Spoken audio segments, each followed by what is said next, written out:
you click this video, that means you suffer from the problem of right after your relapse, you keep doing that thing again and again. So here is the solution for you. But before I give you the solution, I'll give you the reason why it happens. I will explain you by a simple analogy. Let's say you are walking into a muddy place and suddenly you just slip and fall to the ground.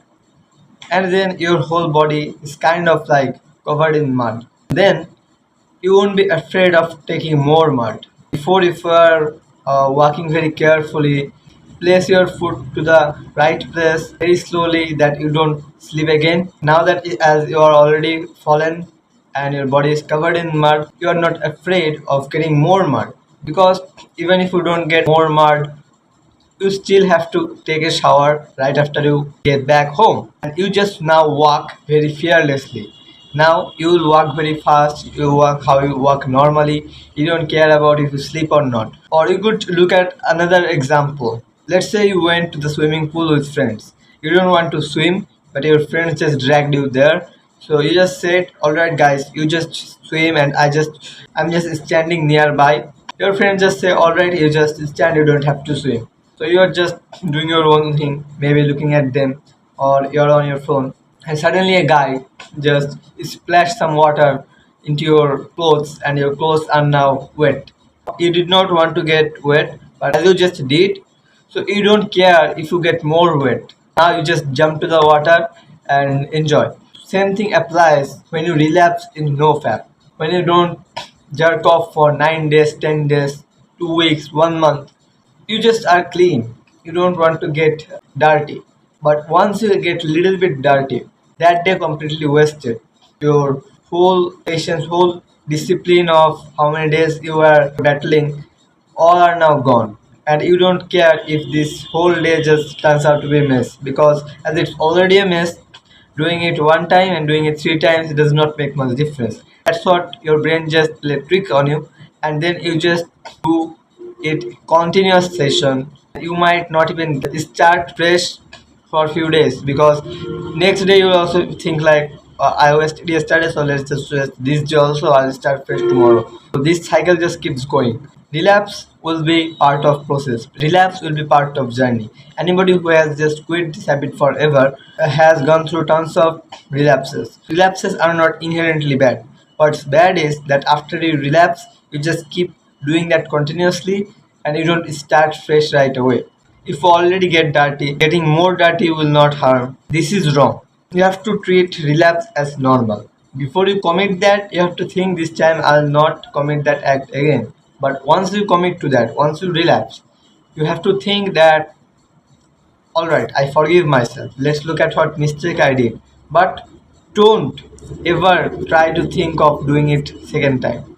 I just gave you realistic analogies to explain why you keep doing that thing after you relapse. Now I will give you a little bit scientific explanation.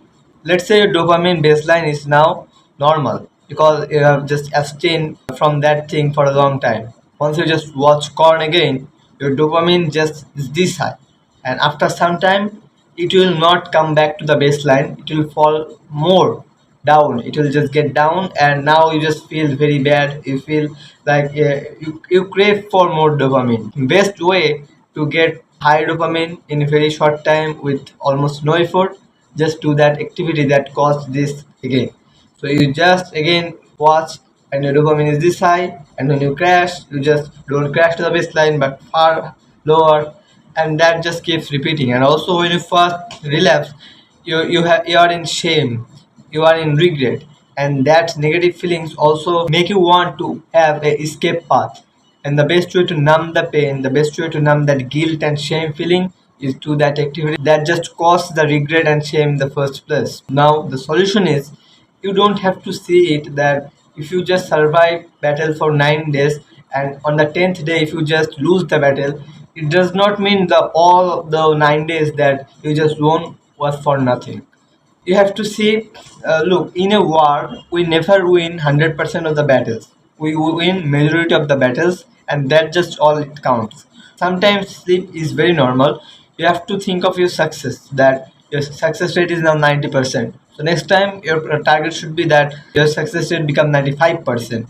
Don't be like that you have come to the zero or come to the same place just because of one relapse. And the second thing is make a rule that you will change your environment right after you relapse. You just put your phone in another room, or you just do an activity, get busy, do some push-ups, take cold shower, any activity that just keeps you engaged in something. If you just sit idle, if you just sit and do nothing, you are more likely to relapse again. So the solution is very simple. You have to keep the relapse as normal, and when you just do that, you just change your environment. If you just do these two things, then you will just solve this problem. Don't think that you cannot succeed in this war. You are not alone. There are millions of guys who are fighting just the way you are doing, and so am I. So you have to treat it very normal. Just because you are making it normal does not mean it is justified of relapsing. Before you relapse, you have to keep in mind you'll never relapse. And when you relapse, you have to keep in mind that I'll start again, but I'll not do continuous relapse again and again. If you think that you have got little bit of value from this video, then consider subscribing and liking this video so that I get more motivation to upload more valuable videos like this.